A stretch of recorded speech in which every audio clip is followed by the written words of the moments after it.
अस्सलाम वालेकुम ट्रेडर्स, कैसे हैं आप लोग। उम्मीद करता हूँ आप लोग ठीक होंगे। अच्छा, आज की इस वीडियो में हम यूएसडी जेपीक्यू पर बात करेंगे कि और इसकी एक ट्रेड को एक्सप्लेन करने की भरपूर कोशिश करेंगे कि हमने क्यों इस एरिया से इसको बाय किया और ये अब कहाँ तक जो है ये ट्रेड जा सकती है।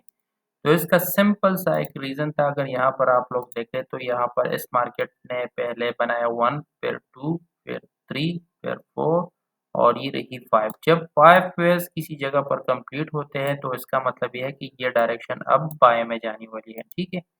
दूसरा जो सबसे इसका अहम रीज़न था वो ये था कि मार्केट ने यहाँ पर हाई बनाया। जब मार्केट ने इस हाई से ऊपर हुआ तो मैंने इसकी रिटेस्ट पे इसमें बाय लेनी थी। मैं थोड़ा-सा लेट हुआ लेकिन फिर भी ये मार्केट अच्छी-खासी जा रही है, ठीक है।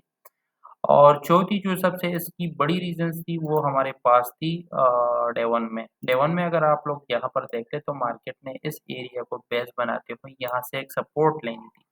मार्केट ने यहाँ से सपोर्ट लिया और यहाँ से मार्केट ने कम से कम भी यहाँ तक जाना है। यहाँ तक जाने के बाद ही रिटेस्ट कर सकती है और फिर यहाँ पर अपना बुल रन जो है कंटिन्यूज़ कर सकती है।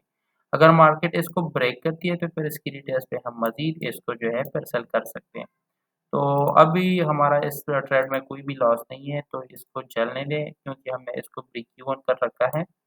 मार्केट को चलने दें, जहाँ तक की भी ये मार्केट जाती है तो इसमें इसमें हमारा फ़ायदा ही फ़ायदा है, इसमें हमारा कोई भी लॉस नहीं है। तो हर एक ट्रेड का जो है एक सिंपल सा रीज़न होता है। अगर आप लोगों के पास वो रीज़न मिल जाती है, तो फिर आप लोग को ट्रेड करना आसान बन जाता है। अगर आप लोग भी इस मार्केट में स्टक हैं, आप लोगों को लॉसेस हो रही हैं, तो आप हमें कॉन्टैक्ट कर सकते हैं। तो तब तक के लिए इतना ही।